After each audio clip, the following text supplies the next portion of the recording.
Welcome to Van of Action. We're taking our 2018 Dodge ProMaster van and turning it into a camper. And today's the day I start my last major project of the build.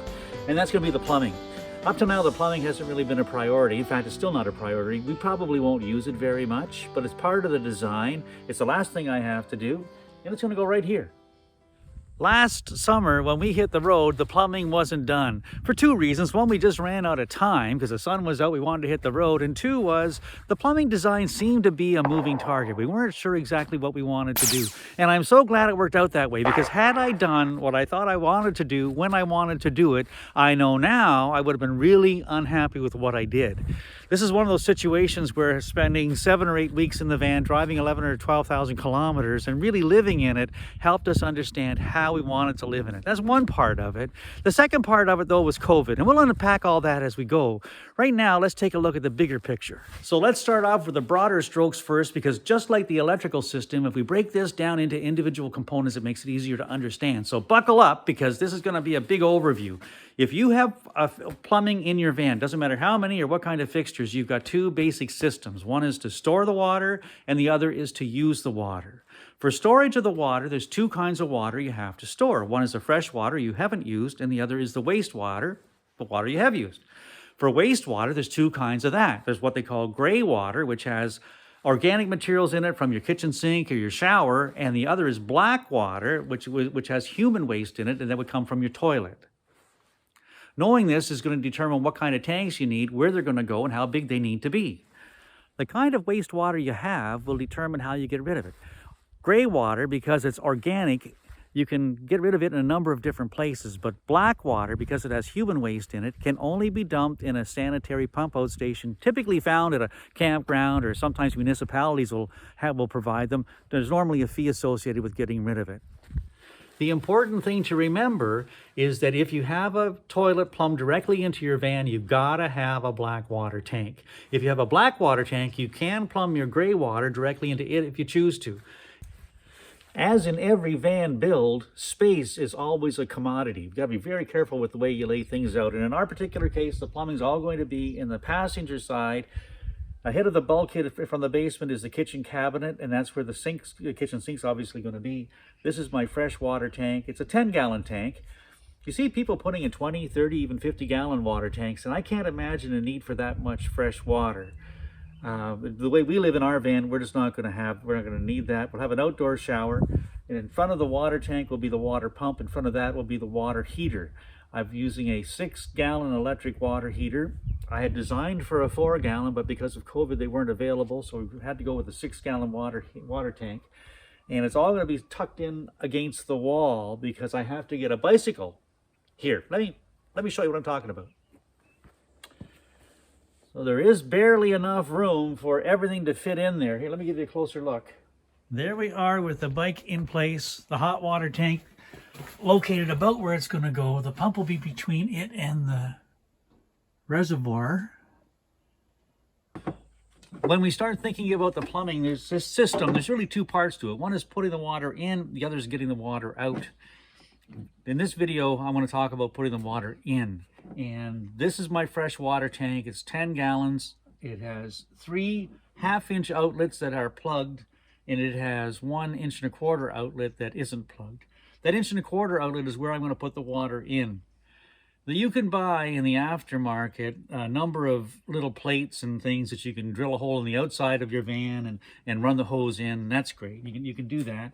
I don't want to have my hole on the outside. I want to have it in the basement. When you close the doors, you won't see where the water source is, where the water's actually connected. I'm not going to be using it a lot, but I want to be able to see. I want to be inside the doors.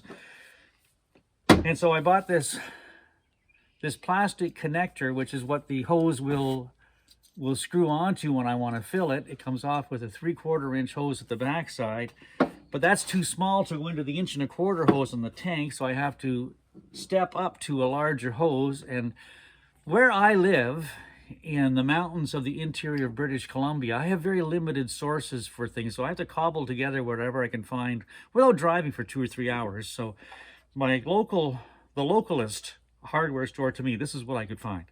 I'm going to use this piece, put these two together, and then step up to the bigger piece. and then this piece will attach to the tank. When I buy this stuff, I have to buy at least a foot. I can't, they sell it by the foot. So I've got a lot more material here than I need. But let me just show you how we're going to take a look at this. Oh. The second part of this is, as the water goes into the tank, there has to be a way for the air that's in the system to escape. So you could just turn on a tap, I suppose, and let the air run out, let the air get pushed out that way, but you wouldn't be sure that you weren't going to have pockets of air. So I'm going to take this top nut, it's going to be my vent pipe. I'm going to run the vent from there up, and then so that as the water fills, the air gets pushed out, and then I'll know the system's full when the water starts running out that pipe. And I'll show you how I'm going to do that too. And here's the system. I know I have a lot more material than I need. So I'm going to start at this end and place it first and then work my way backwards to the tank. Now let me show you this. I put my bike back in just for perspective. This is the nozzle with the cap attached. And I thought initially this is exactly where I'd want to put it, right there, so that it'd be out of the way, easy to get to when the door was open. But that's not going to work for two reasons. The first is, when the door is closed, there's not enough room. There just isn't enough room for that guy. But then I thought, okay, well, if I move in from the edge far enough into the window, will that help? Because if I come over 5 or 6 inches, I'll have lots of space here. I'll be up high enough that it'll be in the window. But then the dimension of the back end of this nozzle is too narrow for this. I can't put this on. I'd have to drill such a big hole to get my hose on, and then put the hose clamp on. It's not going to work. That's just not going to work at all. So what I'm going to have to do, I've decided, is drop this down here. And in doing that, I can push it inside a little bit. I've made up this piece of wood as a prototype just to see if it's going to work or not. I've put an angle on this corner, this edge, so that it'll fit into up against the back of the rubber there. And it should sit in just like that. And then this guy's going to go in the middle of it. Now, I have drilled the hole in where we marked it. It'll sit in there nice and tidy, and then this piece will fit in. And that's what it'll look like finished. Now, because this is an exposed piece of wood, I'm going to put a little cedar skin on that. It's a little bit over the top, but I'll notice it, and I want it to be that way. So that's the next thing I'm going to do.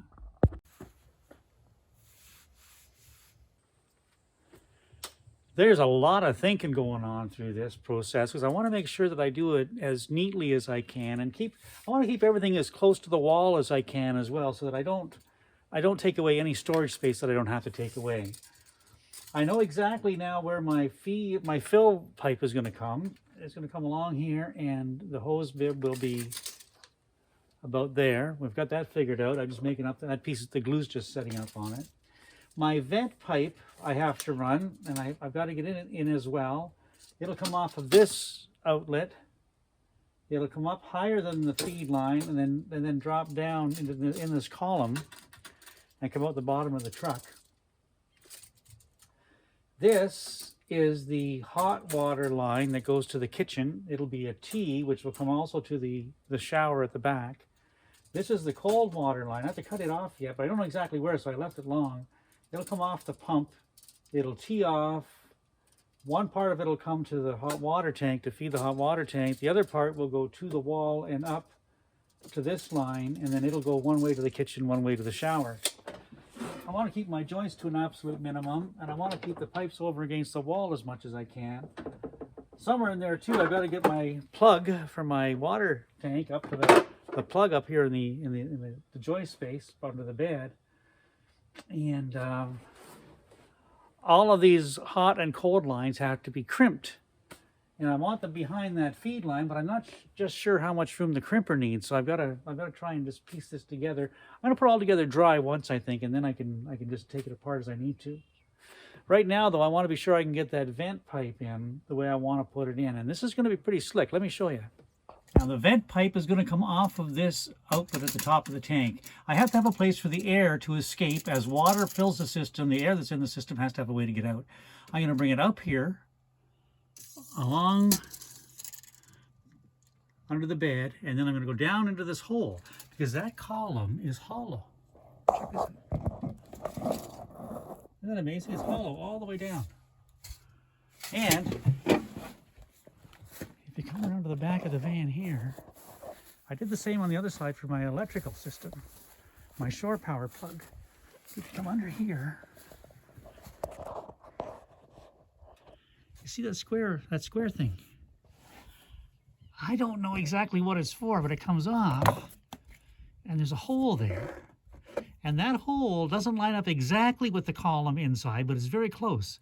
And there is a space between the two, so you can feed a pipe up there. And I'm going to see if I can't feed one pipe up. I'm going to try and do one pipe from the outside all the way up to the water tank. I don't want any joints. It's going to be a little bit dicey, but let's see if we can get it done.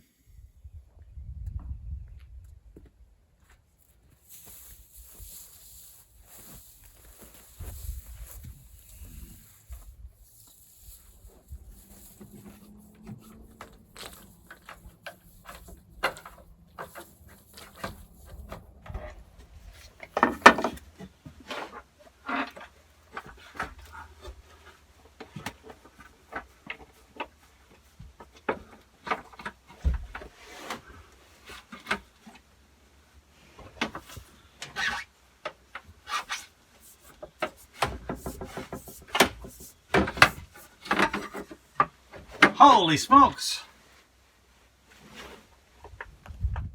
Holy cow! That took like 2 minutes. I can't believe it, but that pipe just went right up inside, no trouble at all. It couldn't have taken 2 minutes to do, and it's over to where my tank's going to be. So now what I'm going to do, having seen this now, I'm going to take that 90 off of there. Now I have the pipe on. I'm going to get my heat gun. I'm going to play with this just a little bit, because I'm sure if I heat it up, I'll be able to encourage it to bend a little bit better. Try and just run it up closer to the ceiling and then bring it down that corner. I'm sure this is going to work.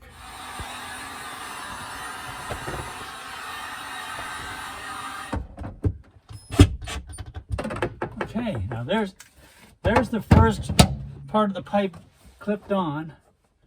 Now what I want to do is I want to heat this part up to get the proper shape, so I get it nice and tight. And I just bend it around this corner up here. The thing to be careful of is this joint here. You want to make sure as you bend your pipes that you don't put any stress in either direction. That joint wants to stay as straight as possible. That's looking good. And here is the other end. I'm just going to cut it off so it'll be well below the hole, but above the bumper line, so no one's going to see it.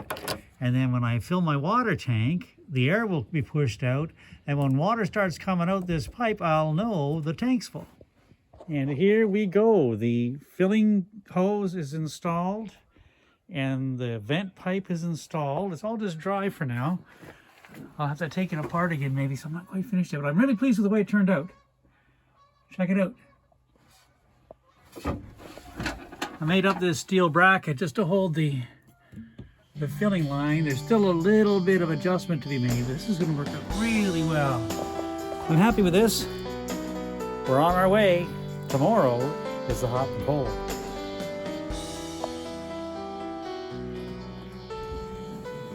Check this out. Door is closed. Woohoo!